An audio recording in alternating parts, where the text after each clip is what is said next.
Ambassador Zixthel had greeted 47 species in their long career. Each first contact followed the same pattern. The new species would fill the void with noise, broadcasting their presence across every frequency they could manage. They would shout their warnings, their greetings, their territorial claims into the darkness of space. It was natural. It was survival. Silence meant death. So when Zixthel's ship entered the Sol system, they expected the usual chaos. The humans had been sending radio signals into space for over a century. Surely they would greet the first alien vessel with everything they had. Instead, there was nothing. The communications officer, a young Vreen named Sala, checked the equipment 3 times. "Ambassador, all systems are functioning, but there's no response to our hails. No warnings. No broadcasts at all." Zixthel felt their breathing quicken. In all their years, silence had meant only 3 things. The species was dead. The species was hiding to ambush them. Or the species was so dangerous that it didn't need to announce itself. "Keep trying," Zixthel ordered, working to keep their voice steady. The rest of the delegation had gone quiet too, which only made things worse. Among the Kalish people, silence was what you heard right before something killed you. They waited. Minutes stretched into an hour. The ship drifted deeper into the human system, past the orbit of their 8th planet. Still nothing. The crew grew more agitated. Someone whimpered. Another crew member began humming nervously, and soon others joined in. It was instinct, filling the terrible quiet with proof that they still lived. Then, finally, a signal. A single set of coordinates, nothing more. No greeting. No explanation. Just numbers in the darkness. "It's a trap," Sala whispered. "It has to be." Zixthel considered turning back. But the Galactic Council had sent them here for a reason. Humanity had reached the stars. They couldn't be ignored. "We go," Zixthel decided. "But weapons ready. Shields at maximum." The coordinates led them to a small station orbiting the 3rd planet. It was tiny compared to the greeting stations of other species. Most civilizations built massive platforms for first contact, filled with crowds and lights and constant chatter. This was just a simple ring of metal, barely large enough for a dozen beings. A docking port opened without a sound. No klaxons, no announcements, just smooth mechanical precision. The delegation looked at each other. Several crew members were shaking. "I'll go," Zixthel said. "The rest of you stay here. If anything happens, Ambassador, you can't go alone into that silence," Sala protested. "I'm not asking." Zixthel straightened their uniform. Their legs felt weak, but they moved toward the airlock anyway. A lifetime of diplomatic training fought against millions of years of evolution, screaming that the quiet was wrong. Wrong! The station's interior was worse. Soft lighting, empty corridors, and a silence so complete that Zixthel could hear their own hearts beating in triple rhythm. They began to hum, low and steady, just to prove they still existed. The sound echoed off the walls, then died away into nothing. A door opened ahead. Zixthel froze, ready to run. A figure stepped through. Human. Female, based on the briefing materials. She was small, shorter than Zixthel by half. She wore simple clothes in blue and white. And she was smiling. "Welcome," the human said. Her voice was quiet, barely above a whisper. "I'm Dr. Sarah Chun. We've been waiting for you." Zixthel stared. This was the greeting? One person, speaking softly in this terrible quiet? Where were the crowds? Where were the displays of strength and numbers? Where was the noise of civilization? We expected. Zixthel couldn't finish the sentence. Dr. Chun's smile didn't waver. She seemed completely comfortable in the silence. She wasn't humming or clicking or making any of the sounds that living beings made. She just stood there, calm and still, as if the absence of noise was the most natural thing in the world. "You expected more noise," Dr. Chen said. "It wasn't a question. I apologize if our silence concerned you. We weren't sure what protocols to follow. We thought it best to be quiet until we understood your customs." "You thought quiet was safe?" The words came out as a squeak. Zixtel's training finally kicked in. Among civilized species, we announce our presence. We fill the void with signals so that no one mistakes us for a threat. Silence is what predators use before they strike. Dr. Chun's expression shifted to something like understanding, though her calmness never wavered. "I see. That explains the weapons we detected on your ship. For us, silence is different. It's how we show respect. When we have something important to say, we get quiet first. We think before we speak. You're comfortable in the quiet?" Zixtel asked. "Yes," Dr. Chen said simply. "Very comfortable." Those 3 words sent a chill through Zixtel's body. This human, this small being with soft skin and no natural weapons, felt safe in the conditions that every other species feared most. What kind of predator was so confident that it needed no warning calls, no territorial displays, no proof of life? Dr. Chen gestured to a nearby room. "Please come in. We have a lot to discuss. I promise you're completely safe here." Zixtel followed, because there was nothing else to do. The room was quiet too. A table, some chairs, soft lights. No decorations. No music or ambient sounds. Just empty space and silence. Dr. Chen sat down and waited, apparently content to let the quiet stretch as long as needed. Zixtel sat across from her and tried not to show fear. This was supposed to be a routine first contact.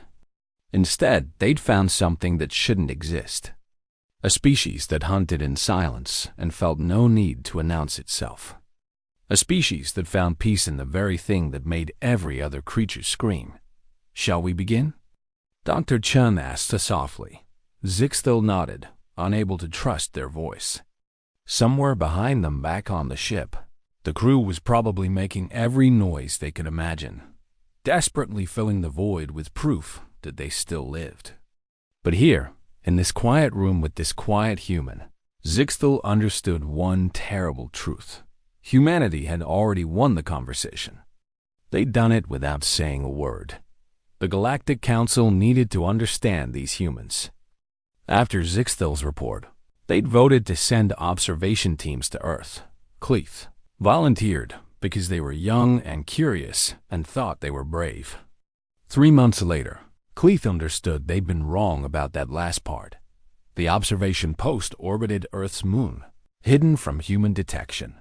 From there, Cleith and 5 others watched everything. They recorded human behavior, tried to understand their patterns, searched for anything that would explain why these creatures were so comfortable in the quiet.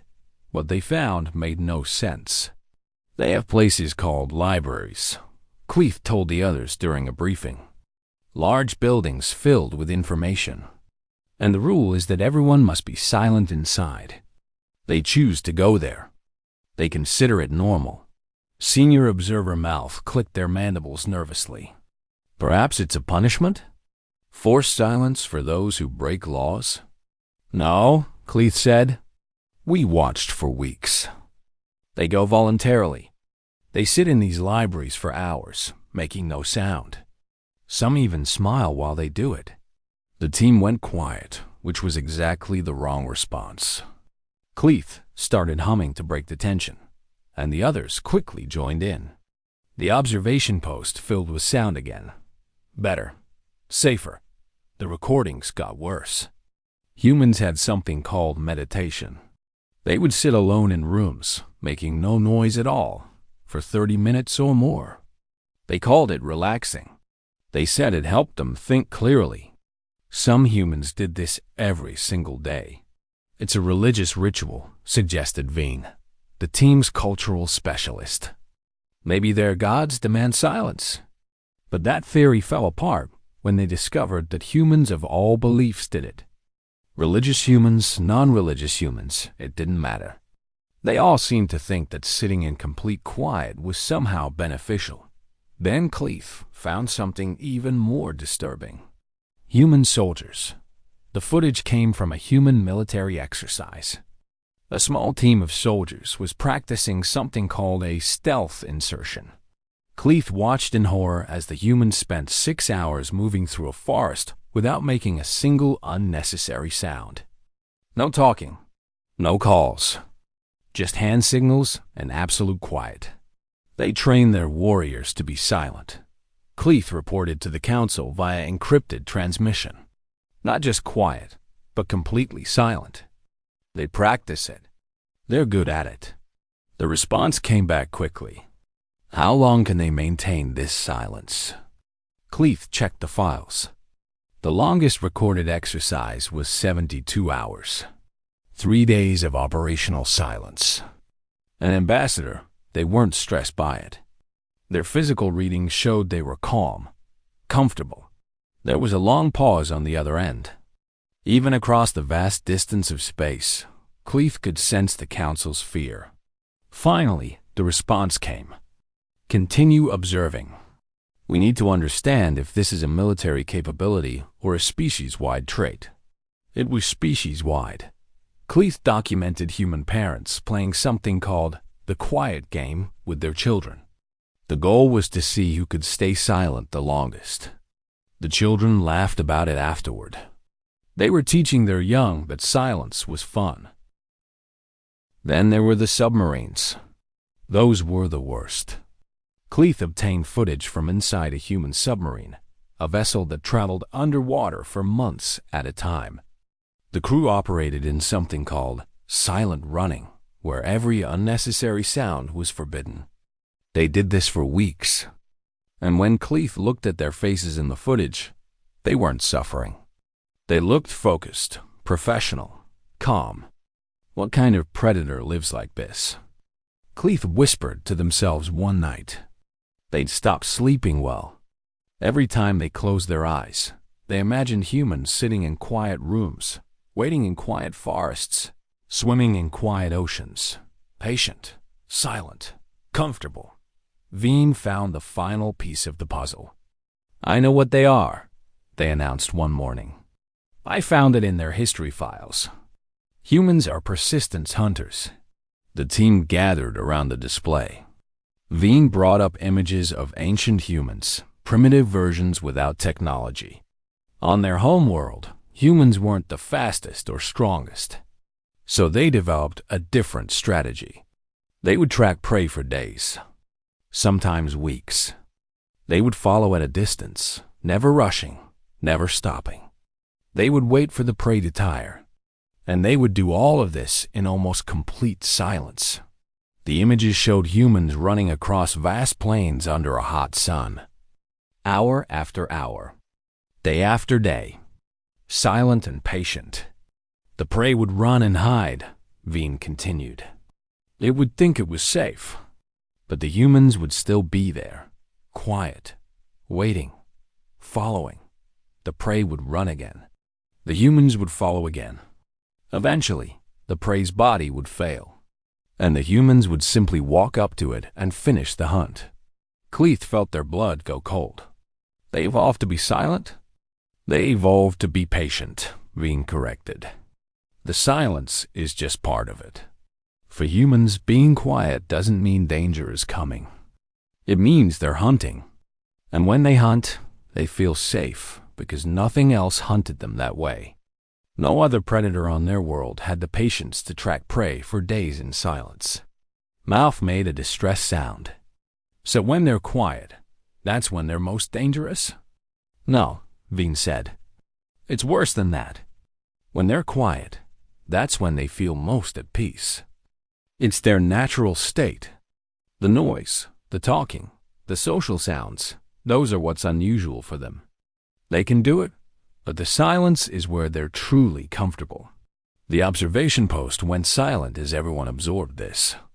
Then, as one, They all began making noise. Humming, clicking, tapping, anything to fill the terrible quiet.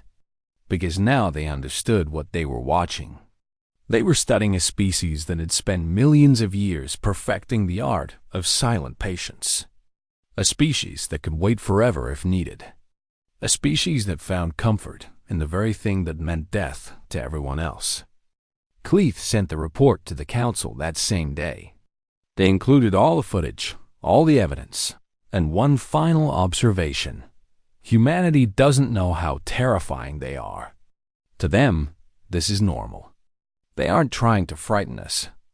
They're just being themselves, which somehow makes it worse. The response came back within hours.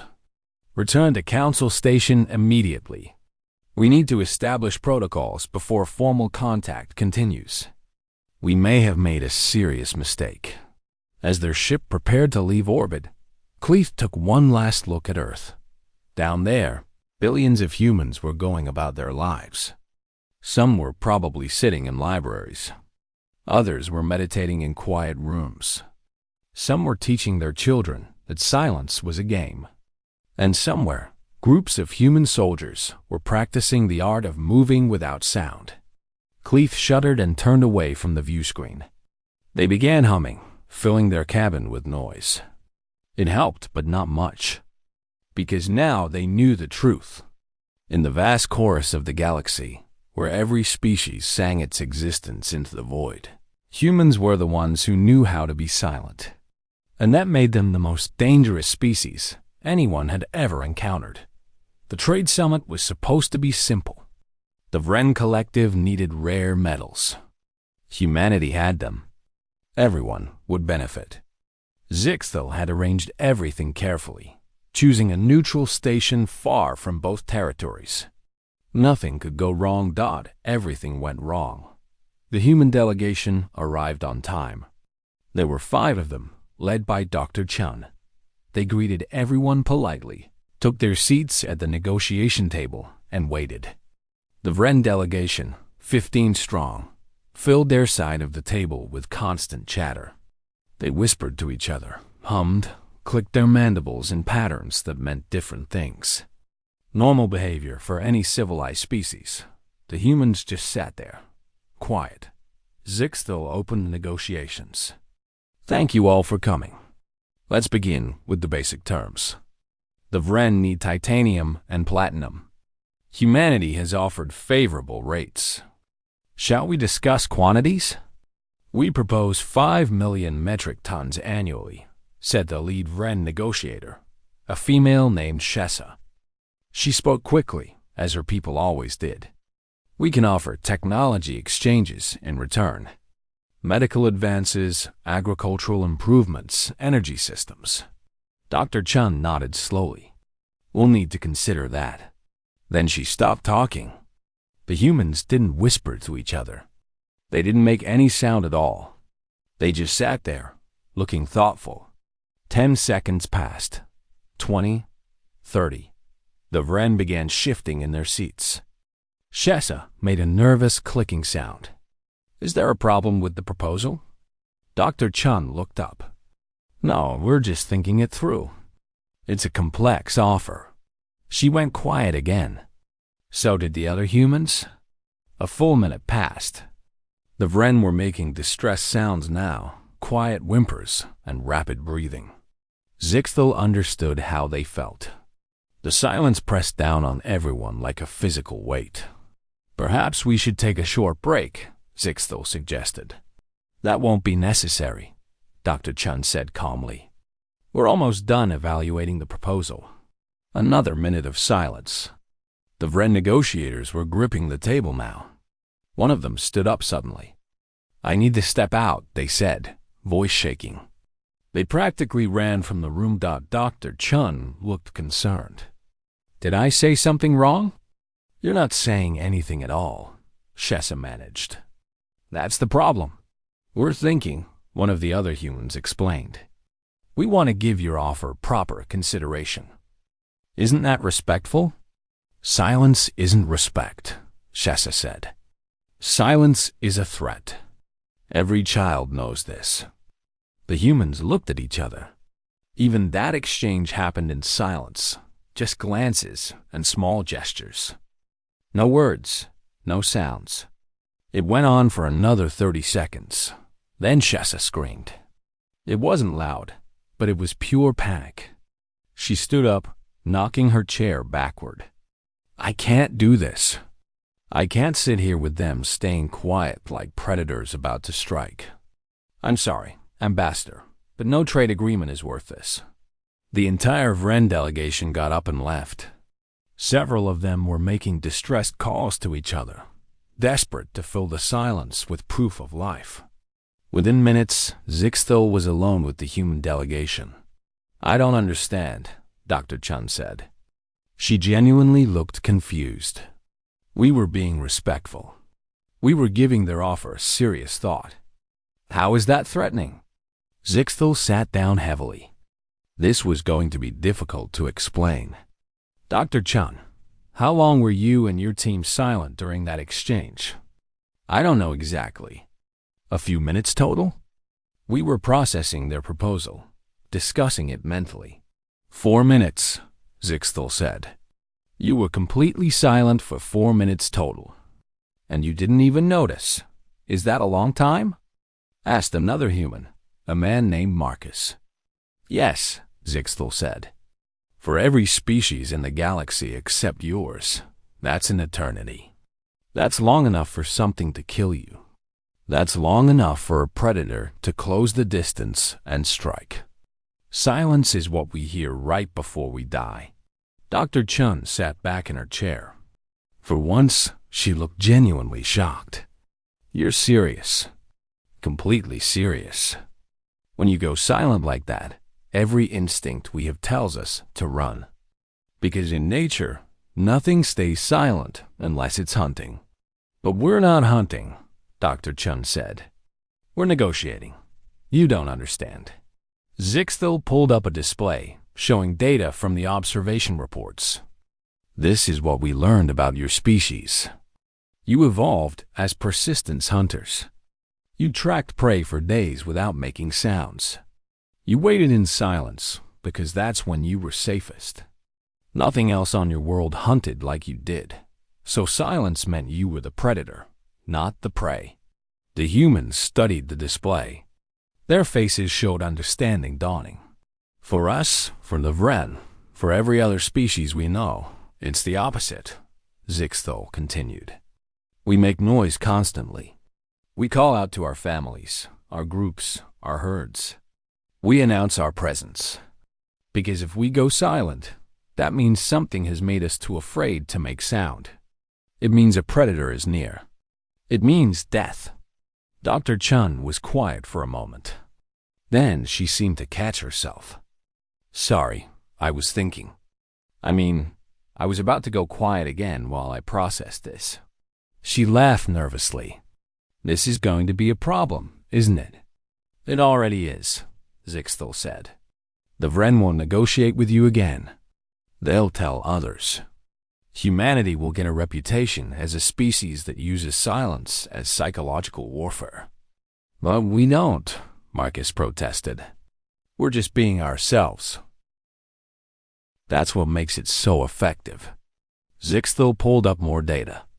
Do you know what your military does? Your soldiers can operate in complete silence for days. Your submarines run quiet for months. You have special forces teams that practice moving without making any sound at all. And you do all of this comfortably. You train your children to be silent through games. You meditate in quiet rooms for relaxation. You build libraries where silence is mandatory. Those are normal things, Dr. Chun said weakly. Not to us. To us, those things are nightmare fuel. You're a species of predators who feel safest in the exact conditions that make everyone else scream in terror. The humans sat quietly, absorbing this. Zixthel almost told them to stop being silent, but bit back the words. They were doing it again, without even realizing it. It was their nature. Finally, Dr. Chun spoke. Ambassador, I need to ask you something honestly. Are we ever going to be accepted in the galactic community? Or are we just too different? Zixthil considered the question carefully. I don't know. You're not violent. You're not aggressive. By every measure, you should be ideal partners. But you terrify people on an instinctive level. Every species we've encountered announces itself, fills the void with noise, proves they exist. You're the first species that's comfortable in silence. That makes you unique. It also makes you frightening. So what do? Marcus asked. You learn to make noise, Zixthil said simply. You talk more during negotiations. You hum or tap or do something to fill the quiet. You make yourselves seem less like predators and more like potential friends. Dr. Chun nodded slowly. We can try. It won't be natural for us, but we can try. That's all I can ask. Zixthil stood to leave, then paused. Dr. Chun, may I give you one piece of advice? Of course. When you're trying to make noise, don't fake it. Be genuine. Because the one thing worse than human silence is humans pretending to be something they're not. At least in silence, you're honest. Zixthil left the conference room. Behind them, the humans started talking to each other, forcing conversation, filling the quiet like Zixthil had suggested. But even from down the corridor, Zixthil could hear the pauses between their words. The comfortable gaps where silence crept back in. This was going to be a long process. The Zethan crisis changed everything. They appeared at the edge of council space without warning. A species no one had ever seen before, aggressive and expanding fast. The Zethan communicated through constant high-frequency transmissions. They never stopped broadcasting. Their ships hummed with energy signatures that could be detected across star systems. To them, anything that didn't make noise simply didn't exist. The Council sent 3 fleets to make contact. All 3 were destroyed before they got within weapons range. The Zethan detected every ship, every approach, every attempt at communication. They saw the Council forces coming from light years away, because every species in the galaxy announced its presence whether it wanted to or not. After the 3rd fleet fell, the Council met in emergency session. Zixthil watched as species after species offered strategies. All of them involved more noise, more broadcasts, more signals, louder announcements of peaceful intent, stronger shows of force, everything that had already failed. Then Dr. Chen stood up. The human delegation had been sitting quietly in the back, listening. Now she walked to the center of the chamber. We have a solution, she said. But you're not going to like it. What solution could you possibly have? Demanded the Vren representative. They still hadn't forgiven humanity for the Trade Summit incident. A silent fleet, Dr. Chen said simply. The chamber erupted in noise. Every delegate started talking at once, clicking, humming, shouting. It was chaos. Only the humans remained quiet, waiting patiently for everyone to calm down. Zixthil called for order. Dr. Chun, please explain. The Zethan detect you because you make noise. Your ships have energy signatures. Your crews communicate. You announce your presence across every spectrum. That's normal for you. She paused. It's not normal for us. She pulled up a display showing human naval vessels. These are our stealth ships. They're designed to operate in complete communications blackout. The crews are trained to function without talking for days or weeks at a time. The ships themselves emit almost no detectable signals when running in silent mode. That's impossible, someone said. Crews need to communicate. Ships need to function. Human crews don't need to communicate out loud, Dr. Chen replied. We've been training for this for centuries. Before we had radios, our ships crossed oceans in silence to avoid detection. Our submarines still do it. We can operate in complete quiet for as long as needed. Admiral James Okonkwo stepped forward. He was a tall human with gray hair and calm eyes. The Council needs reconnaissance of Zethan territory. You need to understand their defenses, their patterns, their weaknesses. You can't get that information because they detect every probe, every scout ship, every attempt at observation. And you can?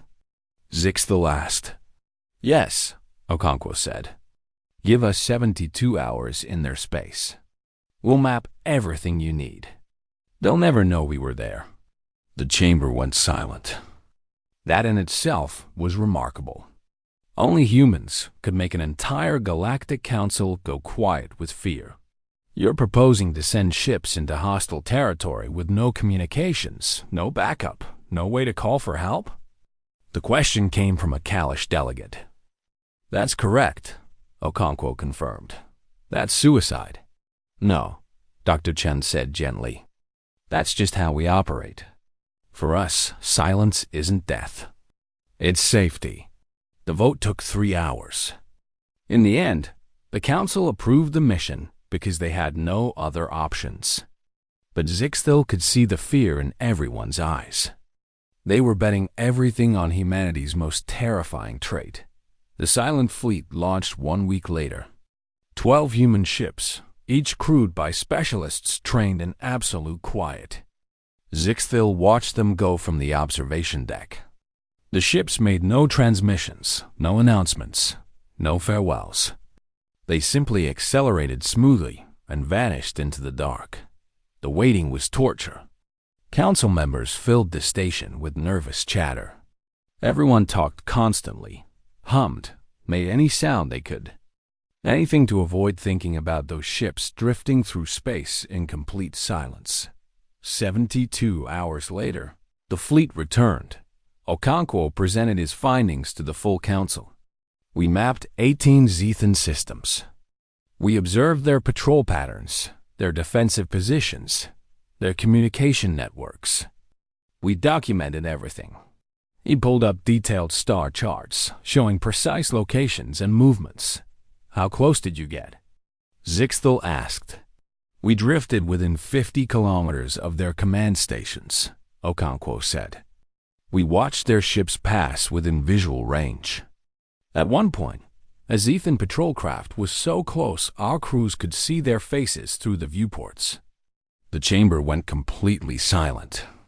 Even the constant background noise of nervous delegates stopped. Everyone was too shocked to make sound. They never saw you? Someone finally whispered. They never knew we were there.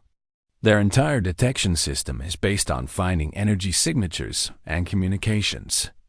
We gave them nothing to find. We just drifted, watched, and waited. Okonkwo smiled slightly. 3 days is nothing. We've done longer missions in training. 3 days in enemy territory without making a sound, Zixthel said slowly. Without your people panicking or breaking discipline. My people are comfortable in silence, Ambassador. You know that. Okonkwo's expression became more serious. But there's something else you need to understand. We could have stayed hidden indefinitely. If we hadn't chosen to reveal ourselves by firing up our engines and leaving, the Zethan still wouldn't know we'd been there. The implications of that statement rippled through the chamber. A species that could move unseen, unheard, undetected through hostile space. A species that didn't just tolerate silence, but thrived in it. A species that could be anywhere, watching, waiting, and no one would ever know Dr. Chun stood again. We shared this intelligence because we want peace. We want to be part of the galactic community. But we need you to understand something. We're not trying to be frightening. This is just who we are. Silence isn't our weapon. It's our natural state. The Council used the intelligence to negotiate with the Zethan. The talks were difficult, but eventually successful. The Zethan agreed to stop their expansion.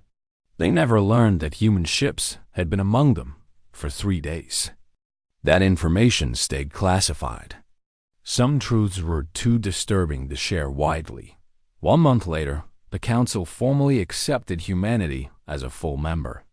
They created a new classification for them, Apex Persistent Species. In the official records, There was a note that would be studied for generations. Humanity represents a unique form of predator. They do not hunt through speed or strength, but through patience and silence. They feel safest in conditions that would cause psychological breakdown in other species. Approach with respect and understanding. Zixthel met with Dr. Chun one final time before the human delegation returned to Earth. They sat in a conference room on the council station. This time, Zixthel had learned to tolerate the quiet moments. "You knew this would happen," Zixthel said. "You knew that eventually you'd have to show us what you could really do." "We hoped it wouldn't be necessary," Dr. Chun replied. "We don't want to frighten people. We just want to be ourselves." "That's what makes you so terrifying," Zixthel said, but without malice. "You don't even recognize how dangerous you are. To you, sitting quietly for hours is meditation. To you, operating in complete silence for days is just military protocol. You don't understand that these things make every other species in the galaxy want to run screaming." Dr. Chun smiled. "Maybe that's our advantage. We're scary by accident." "No," Zixthel said. "You're scary because you're genuine. You're not pretending or posturing. You really are comfortable in the silence. You really can wait forever if you need to. That authenticity is what makes you apex predators." They sat quietly for a moment. Zixthel had gotten better at handling the silence, though it still made their skin crawl. Dr. Chun, as always, seemed perfectly at peace with it. "Will we ever truly fit in?" Dr. Chun asked. "Probably not," Zixthel admitted. "You'll always be different. You'll always make people nervous. But you'll also always be respected. Fear and respect often go together." Dr. Chun nodded. "I can live with that." After she left, Zixthel sat alone in the conference room. They thought about those 12 human ships drifting through Zethan space in absolute silence. They thought about human children playing quiet games. They thought about meditation rooms in libraries and submarines and soldiers who could go days without speaking. Then Zixthel did something they'd never done before. They stopped humming. They stopped clicking. They sat in complete silence for 30 seconds. It was the most terrifying 30 seconds of their life, but it helped them understand. This was where humans lived, in this quiet space between sounds. This was where they felt safe and strong and most themselves. The galaxy would have to learn to accept that, because humanity wasn't going to change. And after the Silent Fleet, everyone knew trying to make them change would be foolish. In the darkness of space, where every other species shouted their existence into the void, humans had proven they were the ones who knew how to be quiet. And that made all the difference.